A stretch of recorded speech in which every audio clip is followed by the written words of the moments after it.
All right. Thanks everyone for joining us for Office Hours on Wednesday. It's Wednesday, right? It is Wednesday. Okay. Yeah, Wednesday, May 26th. I'm jumping in, helping Jordan out on a couple things. He's got things under control pretty good, though. But I did want to jump in when I saw a question about how the Fantasy Basketball World Championship went for DraftKings down in Charlotte over the weekend. That is why I'm having a hard time figuring out what day it is. Kind of a whirlwind of an event. But yeah, I went with Giant Squid and also Matt, who's the founder of SaberSim. He qualified as well, but wasn't able to make it, had a new baby, so is sent his proxy. But yeah, it was an awesome event. Matt, I believe, came in 18th for 50K. So that's a really good outcome. And as far as Squid goes, I think they each had a single bullet.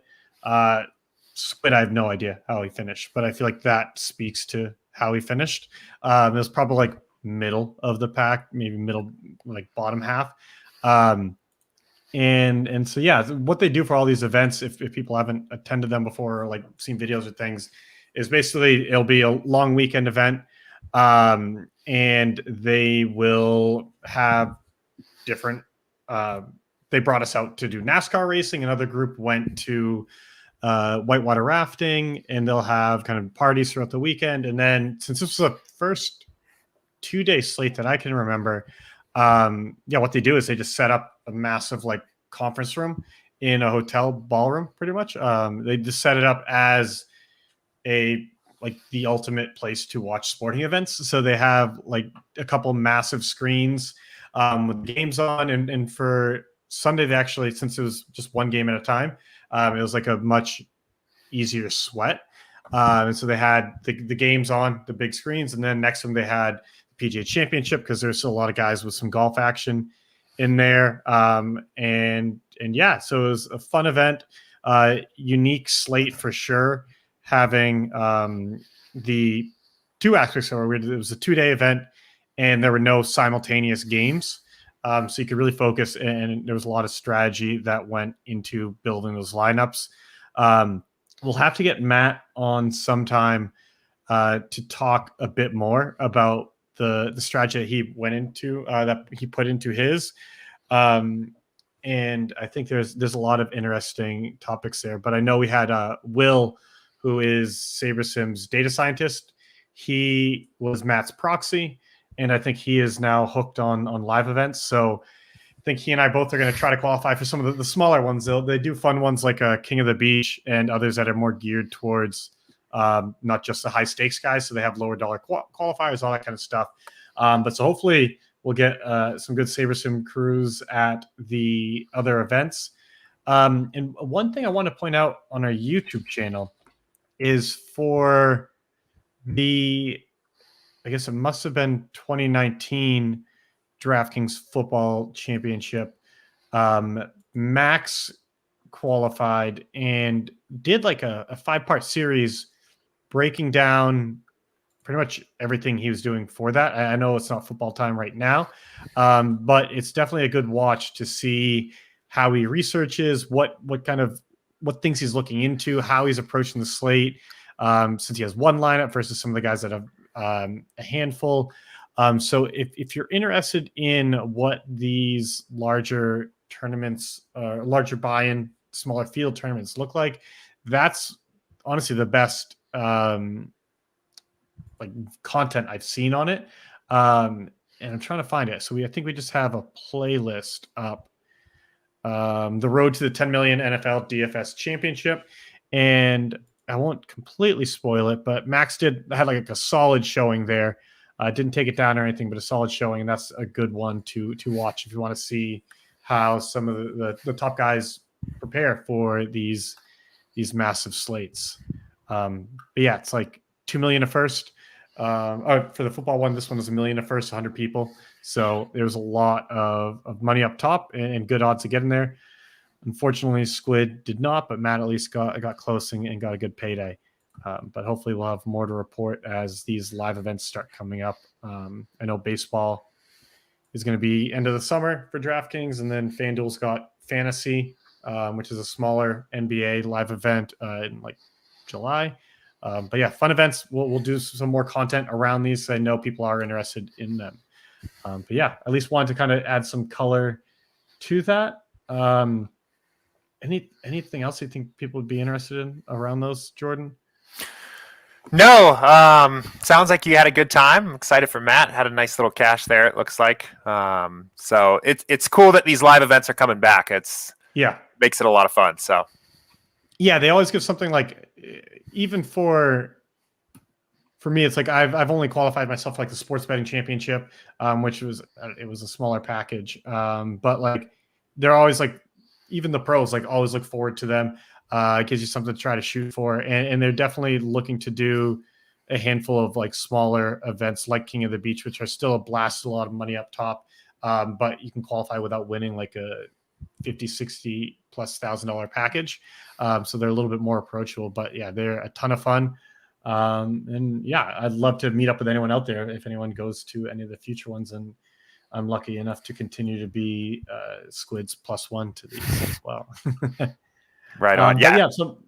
Looking at some of the questions in Slack, I might have time to stick around for a few. Were there any that jumped out at you as what you wanted to hit first, or what were your thoughts there? No, I've been kind of taking these in chronological order here.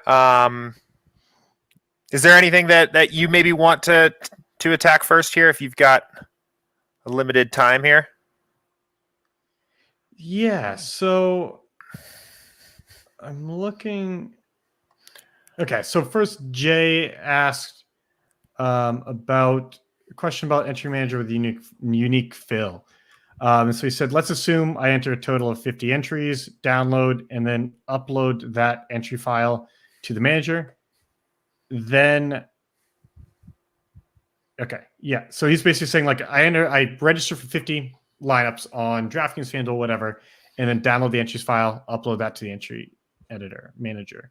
Then build 500 lineups, save that build. If you were to fill your entries from that build using the unique method, it will randomly select from that, at least as far as I understand.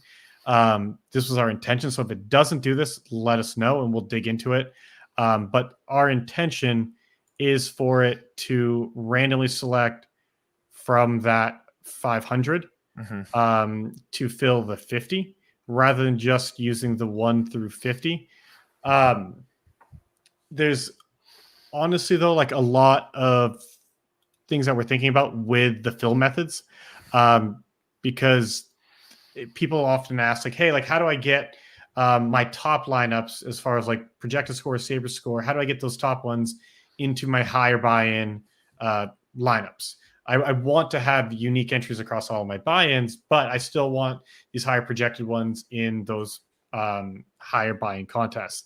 And like right now, there's not a way to do that, but we are thinking about how we could allow that. And we're also thinking about just different ways of filling contests in general. So if people have any suggestions or things aren't working how you expect, definitely let us know. Right now, I've mentioned this before, but yeah, we're pretty deep into a redesign on the app.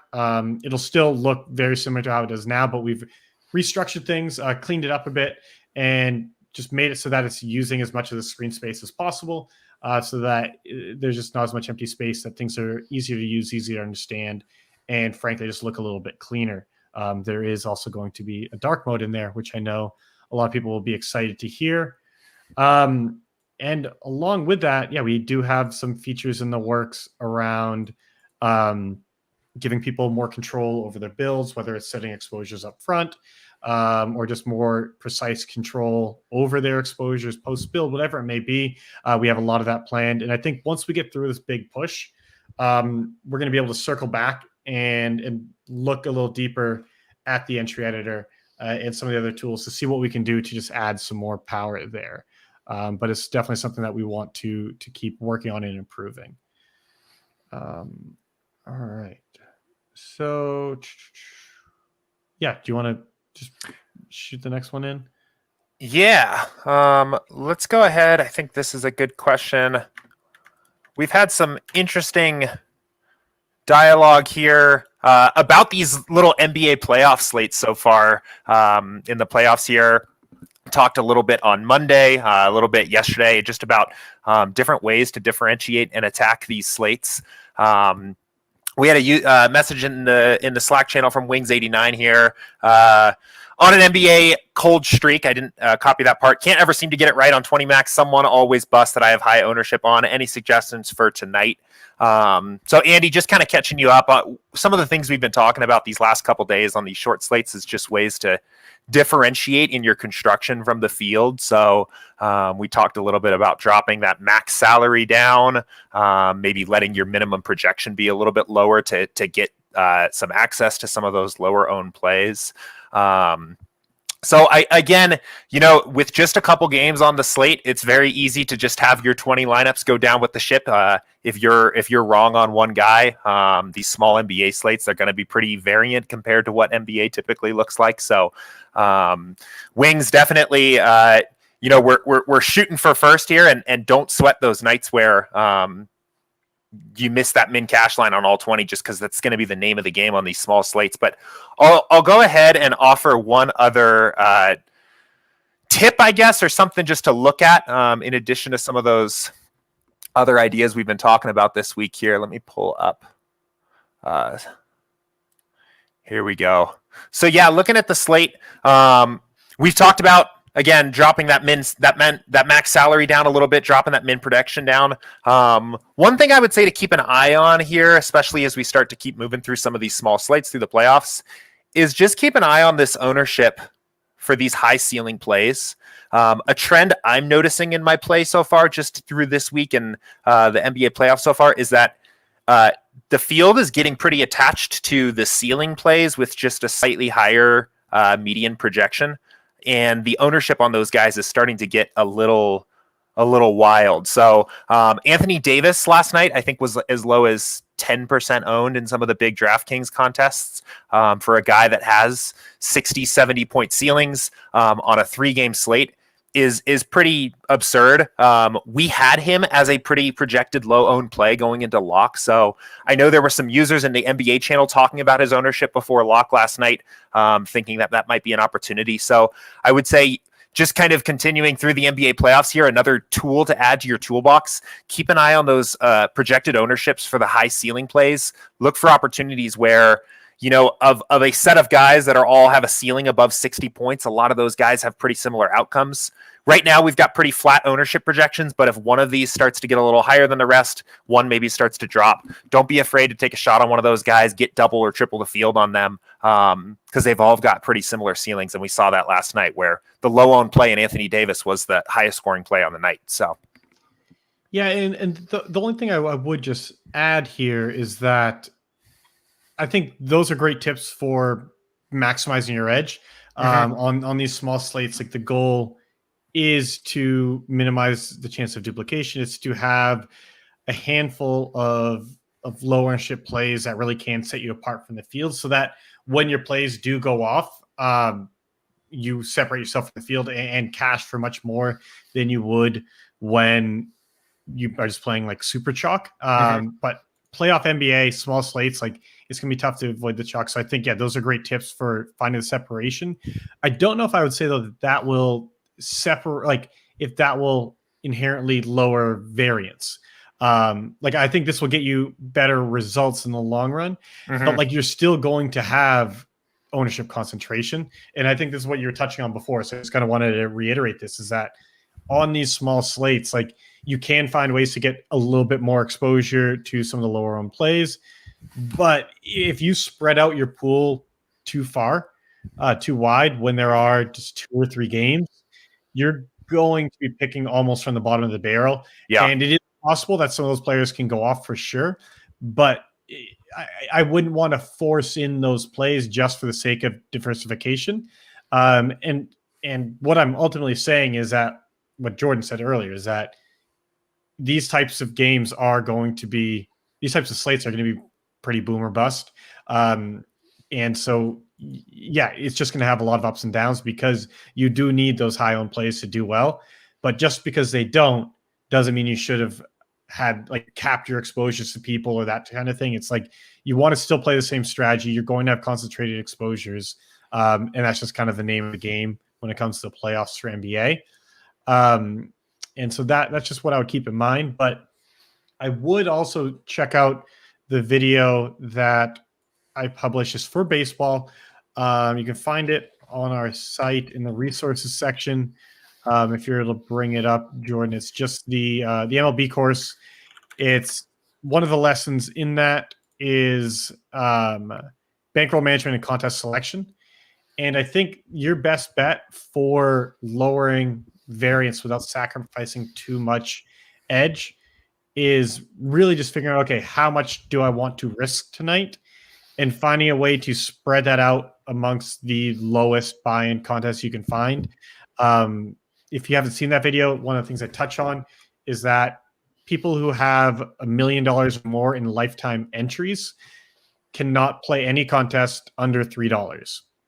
And so if you're not one of those players, like if you are eligible to play sub $3 contests, you want to focus as much of action in those contests as you can, because while there are definitely solid winning players at those stakes, and there's a good number of them, there are nowhere near as many of the true pros that you're constantly seeing at the top of the leaderboard. And while they might not have as big of a prize up top, the fields are more manageable, the payouts are flatter. And so I frankly believe quite strongly that you're going to have a higher ROI and much lower variance than that. And so I would see how many single entries I can get at the smaller stakes. I would do a bunch of the dime times. I would do a bunch of just, these low buy-in contests that have a much softer field. And that might get you up to over 100 entries and still be wagering about the same amount you're hoping to do before. But you can spread that out across 100 unique entries and still get the same amount down, but frankly, increase your ROI and also just decrease your variance that way. So that'll be the only other thing I would touch on. Awesome. Yeah, we've been plugging this course here pretty hard on office hours. I know some users have said this is really useful, especially this part 2 episode here. We're walking through bankroll management and contest selection and things like that. So definitely check it out if you haven't had a chance yet. And then, so yes, let's see. Jack just posted a question in here. He said, could you maybe talk about some of the differences between how the builder handles team sports versus individual sports like golf? Just curious, since there's no correlation, no team component for ownership to get bunched around. So yeah, I mean, fundamentally, it's the same algorithm that for all of our sports. But you're right that for golf, they're technically correlations are weird. So in general, you can assume there are no or minimal correlations for a weekend slate.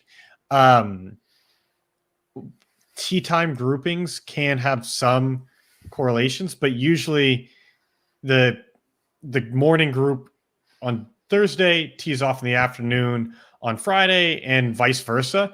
And so like a lot of these courses, maybe there's bad weather in the morning and then it clears up in the afternoon or the other way around.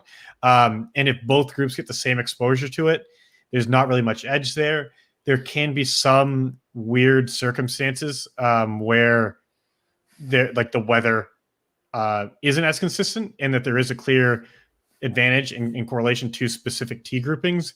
That's frankly not something that like we're factoring in too heavily into our model, but like, yeah, correlations are a thing that in golf don't have a major impact except for those rare times when they do. And when that does happen, frankly, that'll be like a manual adjustment to account for. As far as the ownership side goes, there aren't like stacks. So you're not going to see a ton of people on a same team or things like that. And it's hard for me to really go too deep in that. If you have like any clarifying questions about like what we're actually doing on the ownership, but like we're looking at a bunch of different signals, including our own projections, the salary, Vegas lines, a bunch of different sorts of information to calculate our ownership projections. So on the back end, there's different inputs to the algorithm, but it's the same algorithm, and I wouldn't significantly vary your build process a ton just on those things. But I know golf does have other considerations, and in Jordan, I'm curious to hear your thoughts on this because I know you do play a lot of DFS golf. So do you have anything to add? I know I didn't give like a great answer, but so Jack, if you could have like, if you want to chime in and let us know like where else we can point you, happy to share some more. Yeah, no, I think you covered it pretty well. No correlation slider, right? We're not going to automatically start building any stacks out of the box here. I think you mentioned the tee times with certain weather concerns can create some correlation amongst players that have similar tee times. I think that's a good thing to look at. The only other thing I think that can be interesting as you really kind of level up your golf DFS game is to look at some of the negative correlations from the players at the very top end. Where, for example, we're looking at the top salary players in the field. These guys are typically going to be the players with the highest win percentage outcome, right? They're going to be some of the highest projected owned plays, and they're going to be projected so highly because they've all got this share of simulations where they take down first. As you're building your lineups, I'm always just a little bit cautious of really studs and duds type golf lineups because no two players can both win at all. If you've got multiple players that in your lineup that are over 10K, for example, and then a bunch of lower salary players like that, only one of those players can win first. And when that actual real outcome of whatever happens in the tournament takes place, occurs, Justin Thomas winning first at the Charles Schwab this week means that Daniel Berger cannot. So if you've got both of your guys, just another way to think about negative correlation as it can come into play a little bit for PGA. But I would say broad strokes here, it's not something we need to be as worried about. There's not a slider for it. It's a bigger game theory game as you're interacting with ownership than anything else. So, yeah, and on the I guess negative correlations around finish position, this is something to think more about for round 4 showdown specifically, because of the scoring there is the only showdown on DraftKings that like factors in finish position, and so the salaries are going to more directly like factor in where they're currently placed, and so that's going to like at the beginning of the week, these top guys obviously like at the very top, a lot of the salary is because of the percent chance that they win. And so you do want to be aware of that. And it just gets magnified as you get into that round 4 showdown. And we actually do have a YouTube video that Max put out called The 6 Secrets of PGA Round 4 Showdowns on DraftKings.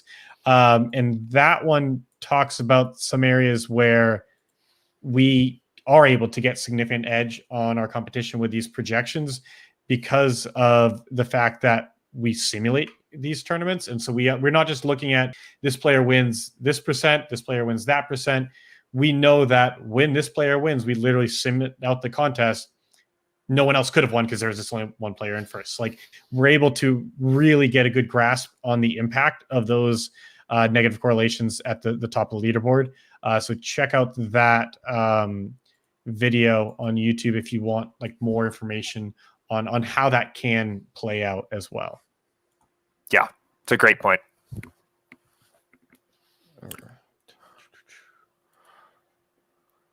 All right. So yeah, Jack did have a follow-up.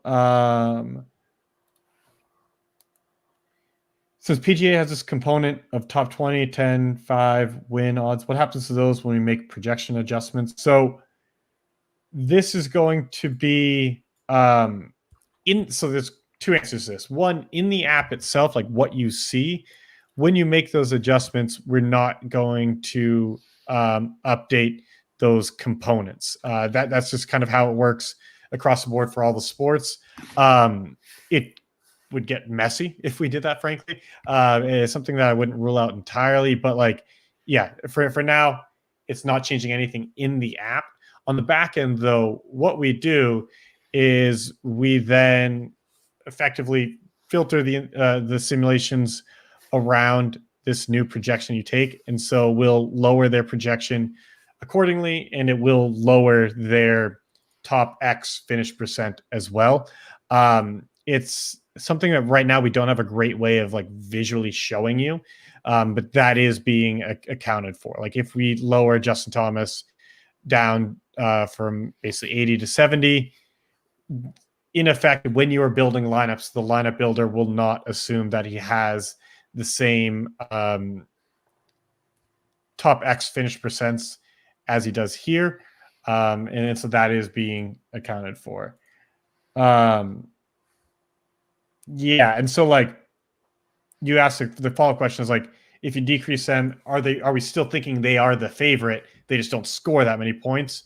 And this is where it gets like super in the weeds. And I would want Matt to kind of clarify exactly what's happening in the code on this.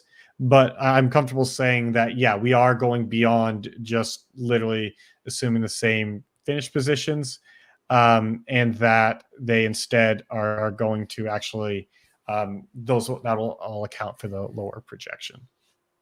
But we can check with Matt, and I can follow up with you on that. So Jordan, if you want to just make a note to check with him on that, that'd be good. Jot that down.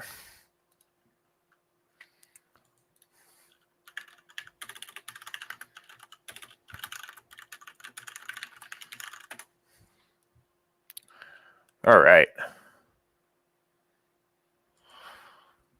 Cool. Yeah, so I mean, I would say right now, if anyone else has any other questions, definitely dump those into the YouTube chat, the Slack chat, wherever you are. We'll stick around for another minute or two. We'll stick around for as long as the questions are coming in, but Jordan will be in Slack for the rest of the hour if anything else does come up. And one thing we haven't talked about yet is kind of an adjustment that we're going to make to the office hours. They're still happening Monday through Friday, but every Thursday, what we'll be doing is starting them off with what we're calling a strategy session. And this will be Jordan, myself. Sometimes we'll have other people from our team. We might have other players join us to dig deep into a specific concept or even part of SaberSim, and just talk about how we're using it, how you can get more value from that. And tomorrow, for the first one, we are going to be joined by Max Steinberg, and we'll be digging into sports betting. And I think we'll cover a lot of topics. We'll cover just straight up our betting, our strategies around that, but also how you can use Vegas odds and other betting tools to improve your DFS play. So if you have any questions about sports betting, post those in the chat and we'll get to those tomorrow. But yeah, otherwise, I think we should be good to go for now. Thanks everyone for tuning in. And thanks for letting me crash this one, Jordan.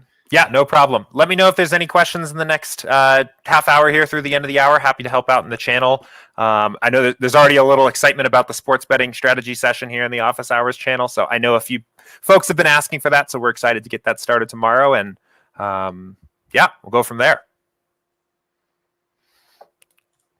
Cool. Thanks, everyone.